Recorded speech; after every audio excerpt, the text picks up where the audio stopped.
Ko jūs pieliktu, kāpēc izstāties? Es pieliktu izstāties tīri sadaļa, ja mēs runājam par konvencijas 3. panta C sadaļu, par to, kā ir konstruēts šis gender, pat nav runa par dzimumu, Ko jūs pieliktu?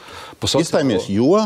Mēs izstājamies, jo saprātīgam, konservatīvam vēlētājam šis dzimuma konstrukts un dzimuma lomu konstrukts nav pieņemams. Mēs izstājamies tāpēc, ka 3. punktā C apakšpunktā ir teikts, kas tiek saprasts ar sociālo dzimumu. Tāpēc izstājamies.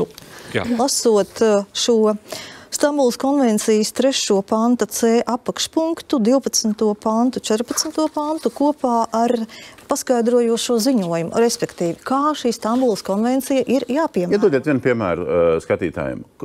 Kāda ir riskantā interpretācijas iespēja?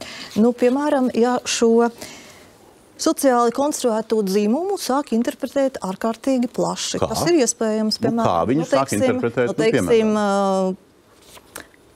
50-gadīgs vīrietis iedomājas, ka viņš ir 7-gadīga meitene un vēlas piedalīties sporta nodarbībās kopā ar šīm meitenēm vai iet kopā dušā un tā tālāk.